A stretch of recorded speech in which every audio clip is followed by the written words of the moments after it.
Omani delegation arrives in the capital Sana'a to revive truce efforts.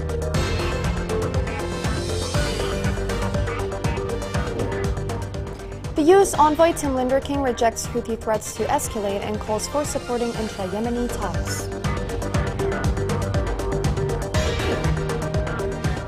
Yemeni youth call on the government to provide more opportunities for political and economic empowerment.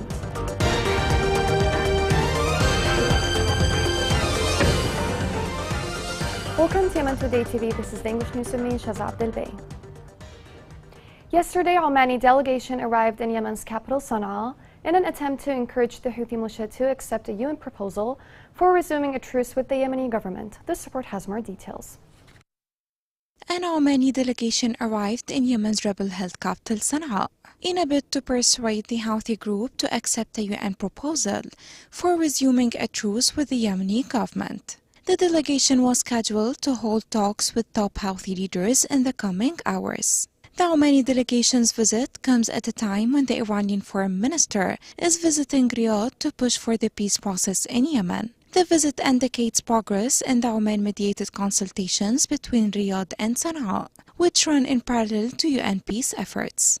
This is not the first time. Several delegations from Saudi Arabia and Oman held talks before in Yemen's capital Sana'a with Houthi officials about the truce in the peace process, as Riyadh seeks a permanent ceasefire to end its military involvement in the country's long-running war. The Houthis have been facing increasing pressure as civil servants in Houthi-controlled areas have rallied to claim their overdue salaries. The Houthis say their salaries must be paid by the internationally recognized government which controls the oil resources. The previous truce, which was brokered by the United Nations, lasted for 6 months and expired in October last year. However, fightings between Houthi rebels and pro-government forces have largely declined on several front lines in the absence of a truce. Yemen has been mired in a deadly civil war since the Iran-backed Houthi group seized control of several northern provinces and forced the Saudi-backed Yemeni government out of the capital Sana'a. The war has killed tens of thousands of people, displaced 4 million, and pushed the country to the brink of collapse. Nearly a decade of war in Yemen has claimed hundreds of thousands of lives,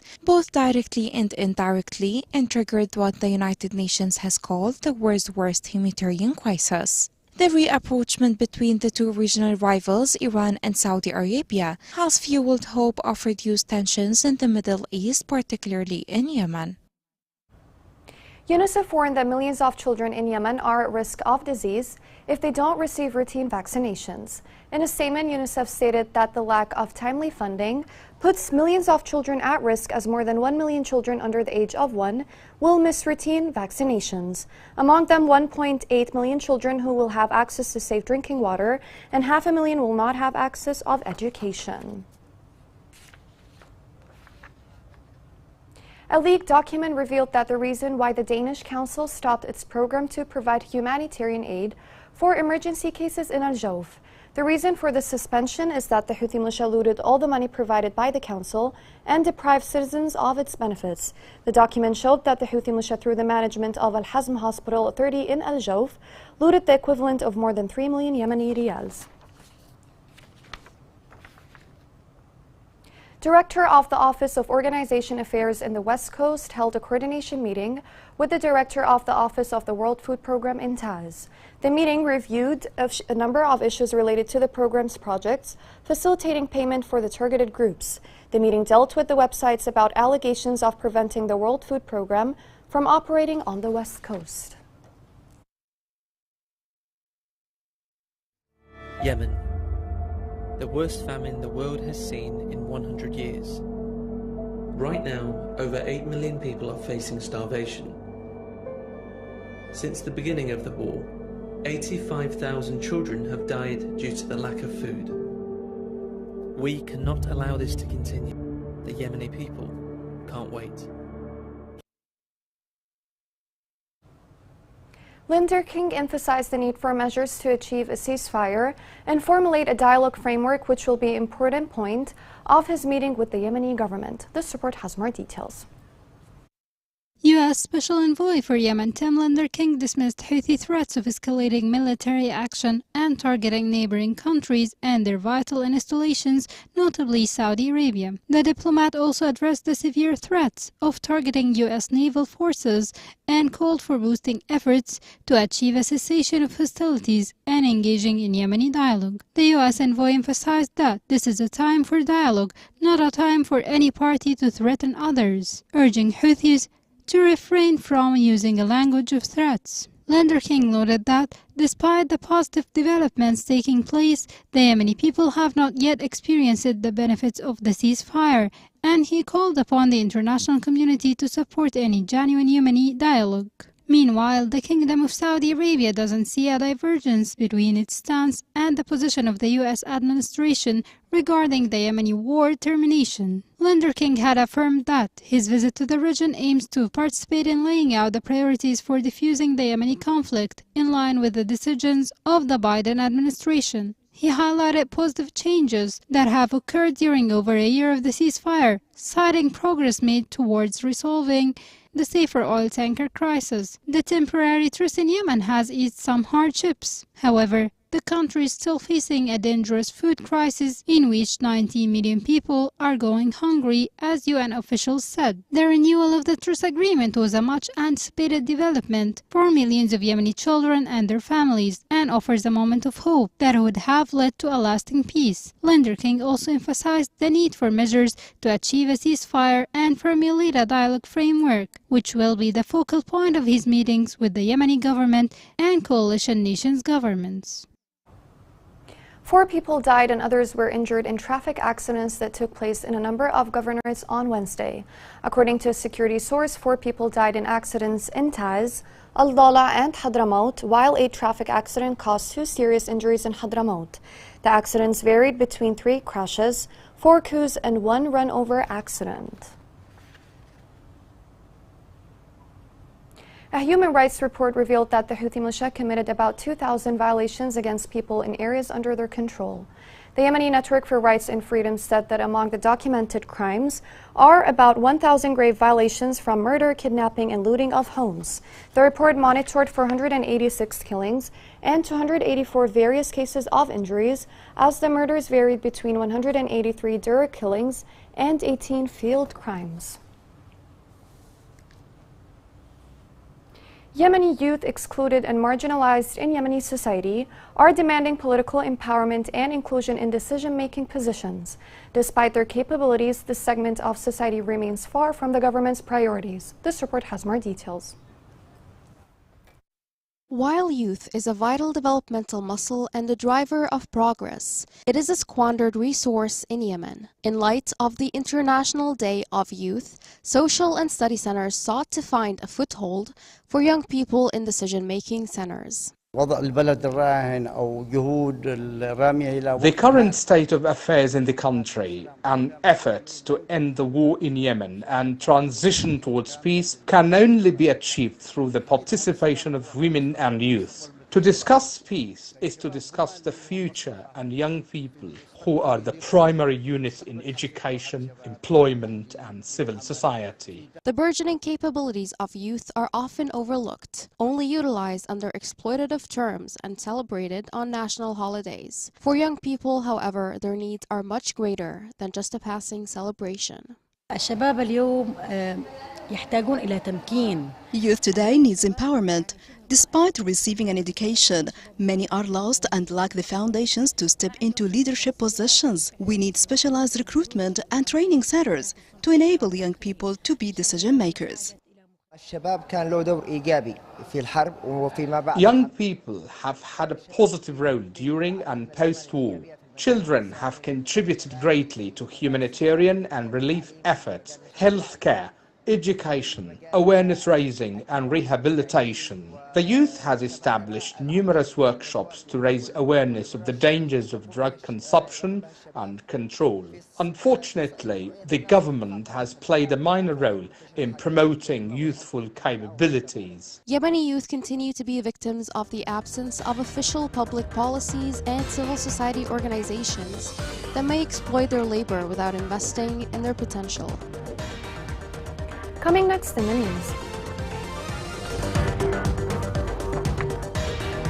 In Lahj, making fishing nets has been a traditional craft by women extending over the years.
Welcome back. Many women in Khor Umaira are engaged in the profession of net weaving as one of the most prominent professions they are engaged in the context of the Coastal Women's Association in Lahj, with this profession at a time when the women members of the association hope to stand with them and support them. This report has more details. The occupation of weaving nets for women in Khor Umaira in Lahj was not a recent one. Rather, it was connected to fishing in the region, where the women learned it and inherited it from their ancestors within the framework of their hard work in order to make a living. I weave fishing nets. It is a tiring job, but we have inherited this profession. It takes 2 to 3 months to complete the large net. The rent of the apartment where we work is 1.5 million, and our resources are limited. It's not an easy career. However, it demands time and work to get a net that is adequate for fishing during a difficult period. While the lady acts as an entrepreneur to support her family, the coastal women lack enthusiasm and encouragement for their job with fishing. We support our families by weaving fishing nets. We have established an association and rented an apartment, but competent authorities have yet to visit us or support us financially. We provide nets for large and small boats and fishes of all sizes. Our association is the only one specialized in this line of work. There are widows and divorcees who support their families.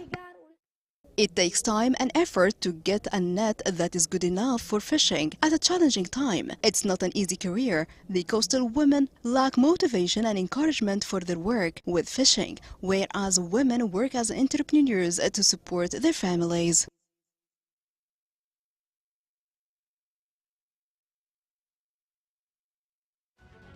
Yemen's coastline. UNDP's support to replace equipment and provide financial grants enables the re-establishment of a centuries-old industry, fisheries. Once Yemen's second most valuable export, after oil and gas, the blue economy has the potential to help rejuvenate the economy and provide a valuable food source to millions of food-insecure Yemenis. قبل ما نستلم الماكينة كان الوضع يعلم بهالله، بس كان الوضع متعب، الماكينة تعبانة، نسرح ونضوج، شغلك محصور. والآن الحمد لله بعد ما استلمت الماكينة ده العمل ريض، وانا بت بعيد وقريب، وانا مبسوط اللي مطمن من المحرك اللي معي، انا اعطينا الامان كامل. UNDP helps fisherfolk reduce operational costs, limit fuel consumption, and increase daily catch. As the changing climate and marine ecosystems demand more flexibility, modern equipment and new skills help fisherfolk to navigate unpredictable weather safely and limit their impact on an already fragile sea environment.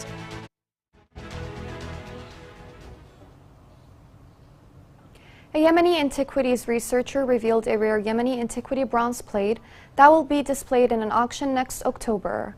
The researcher explained that a rare Yemeni antiquity bronze plate is being offered for sale in an auction in Tel Aviv in the 2nd of October. The exhibition is a bronze painting.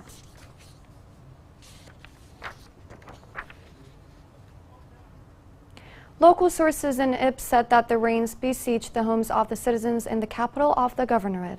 Local residents complained about the manipulation of the Houthi militia and its tampering with the public streets in the city of Ibb.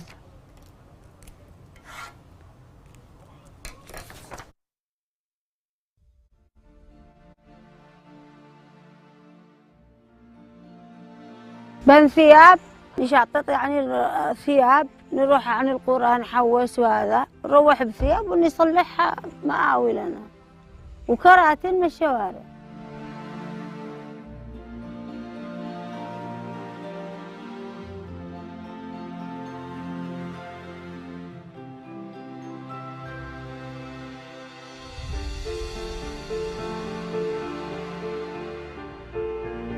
والله إن احنا نكره المطر، يخسع لنا البطانيات، يخسع الفراش، يخسع الجماش، نسمر برادة خاسعين احنا وجهالنا. فالمأوى الانتقالي هذا الكنتيرة جعلتهم يعيشوا في استقرار للمستفيدين من ناحية سواء من ناحية الأمطار أو لا من ناحية العواصف والرياح والرملية، بما أنه عندنا هنا في مأرب الرياح بتكون شديدة.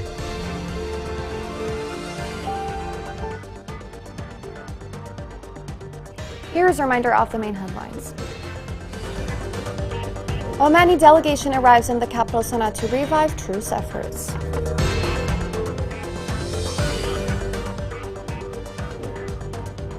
The U.S. envoy Tim Linder King rejects Houthi threats to escalate and calls for supporting intra-Yemeni talks. Yemeni youth call on the government to provide more opportunities for political and economic empowerment.